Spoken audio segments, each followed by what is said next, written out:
all governments are now borrowing more than ever before. Central government is borrowing, has run up a huge debt. All state governments too are in the same situation. BJP is getting cornered here because it is having to fight this perception battle. In Tamil Nadu, you have this habit of hero worshipping.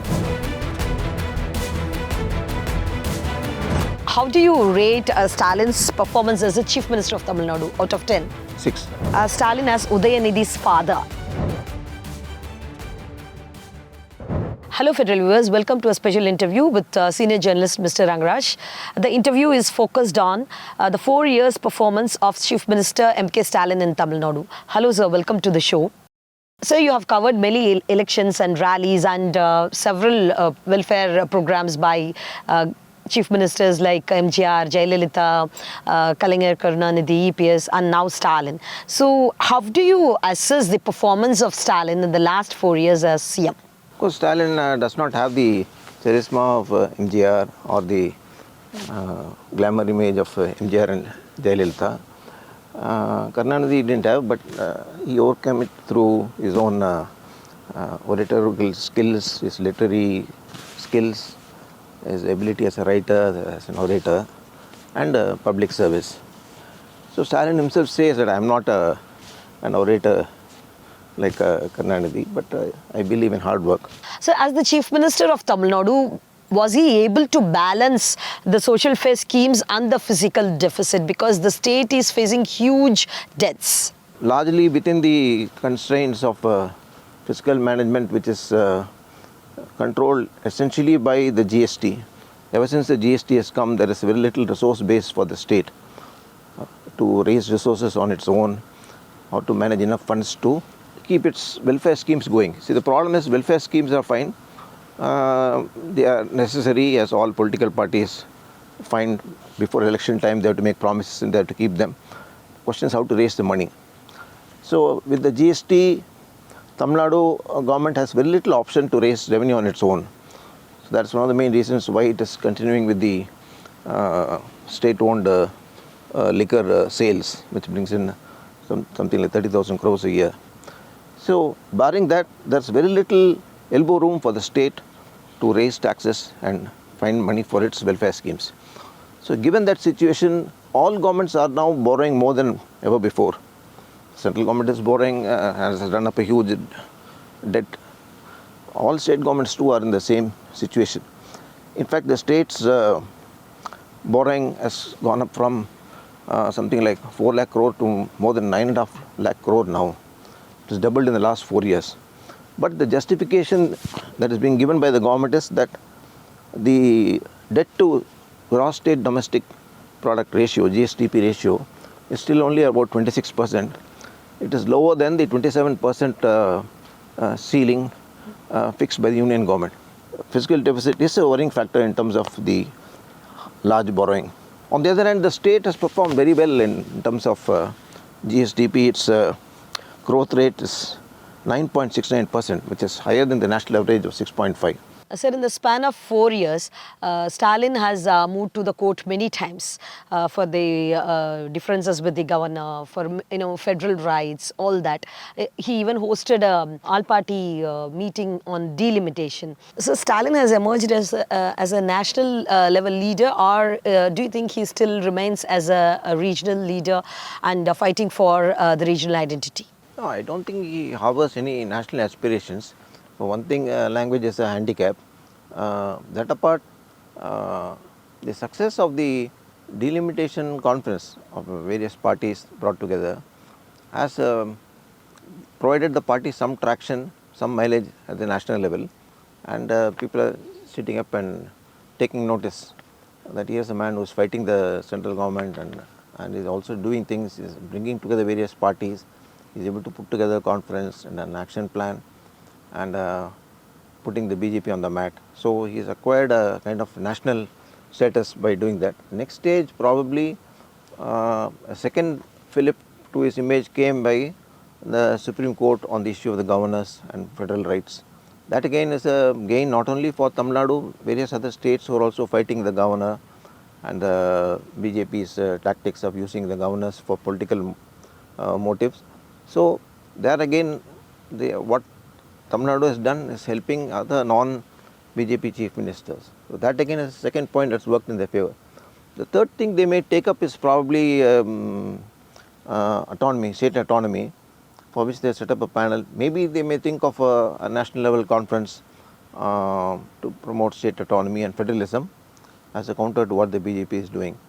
The essential key thing that is being done here by the DMK is it is trying to position itself as a benefactor, as a protector of Tamil rights, culture or states' rights against the centre's perceived what is called as imposition of its own policies and being thrust on the states. So they are positioning states' rights versus the centre, which is trying to impose its own culture or its own language or its own set of policies which are detrimental to what these people are saying is Tamil pride, Tamil culture, Tamil history and the local form of governance. By doing that, what is happening, the BJP is getting cornered here because it is having to fight this perception battle on any issue, whether it's language or states' rights or any issue. The state is able to score brownie points over the BJP's line of argument. So this is what Stalin is doing, is building on that narrative. So obviously this will be carried on into the election campaign for 2026. Amit Shah, when he said in Tamil Nadu, we'll have an ADMK government, he didn't say we'll have an Edapadi Palaniswamy government or ADMK government. He said it will be an NDA government. So the more and more BJP tries to keep doing that, the more ADMK is sort to be pushed to the sideline. And that works to the advantage of the DMK. What used to be the DMK versus ADMK or ADMK versus DMK in Tamil Nadu would become BJP and DMK. Of course, it may suit the BJP. If the DMK makes it an issue, DMK versus BJP may grow to an extent. But that can hurt the ADMK. Sir, after Kalaignar Karunanidhi, Stalin is heading the party, DMK, and he's also serving as a chief minister of the DMK government. Which ride is easy for him as a party leader or as a chief minister of the DMK government? Which is easy for him and which is tough? See, running government is a little easier because a lot of officials, secretaries help you, the police department, the IAS officers, there's a team of people working to help you with, and there are no major issues relating to governance. Party is a different issue because you have to deal with the political scenario, you have to counter the opposition, you have to all the time you have to be taking your colleagues along, you have to make sure that nobody is upset because of any decision. So that's a continuous process, and then you have to do a balancing act, and then you have a question like senior versus junior, then you have caste equations coming in, and then so as a party leader he is facing big headache. It's very difficult to run a party. And then you also have new elements coming in, younger elements who want more positions and more posts. So there's continuous jostling for a real share of the power. Sir, as a DMK leader, how is Stalin handling the rise of Vijay? It's a troublesome issue for the DMK because Vijay has a large base among the youth. So anything that you say about him can offend a lot of these youngsters, because in Tamil Nadu you have this habit of hero worshipping. There are temples being built for actresses, all kinds of things are there. So in that atmosphere, the DMK has to take care that they have to counter TVK and Vijay politically. At the same time, they cannot say or utter anything that could hurt the sentiments of Vijay's fans or Vijay himself, and not push him into an enemy kind of situation. At the same time, they have to handle him politically and they have to overcome whatever accusations he makes against the DMK government and the DMK party. So it's a very sensitive issue. Do you think Stalin could have performed better in the NEET issue? Because DMK came up with the propaganda saying they would take steps to ban NEET. Now opposition parties like ADMK criticized the DMK came up with a false promise to ban NEET. So NEET is something probably they've bitten more than what they can chew. You deliver a promise which you're not sure whether you can deliver because it's largely based upon the union government. So how they'll be able to persuade the union government to make at least NEET optional in some states, that's an area where they'll have to work on. But with the present dispensation for BJP-led government, I don't think you can expect any compromise in terms of its NEET policy, unless there's a court intervention. If they move the court and the Supreme Court says NEET can be made optional and states can use the NEET exam wherever they want, or they can avoid NEET exam. If some court order the DMK government is able to get, they may bring some relief to their campaign on NEET. Otherwise, the NEET exam as it is going on. Even last week, the exams have been going on. Though it's an issue, it is something that is beyond the immediate control or purview of the state government. They made a lot of promises. For example, this 1,000 rupees per month scheme, initially they said it will go to all. And then you put like this corporates, they put terms and conditions apply. So they applied a lot of conditions and whittled down the scheme.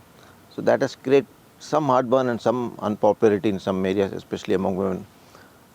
So these are things that the DMK must guard itself against, of making outlandish promises which may not be easy to implement. So greater care must be taken, especially with elections being around the corner. This year, one will hope that the DMK will make promises with a little more exercising a little more restraint. So we'll have a rapid fire round. So how do you rate Stalin's performance as a Chief Minister of Tamil Nadu out of 10? 6. Stalin's performance as a DMK party leader? 5. Stalin's influence in the India alliance? 8. Stalin as Udayanidhi's father? 8. 8. Okay. Stalin's outreach to women voters? 7.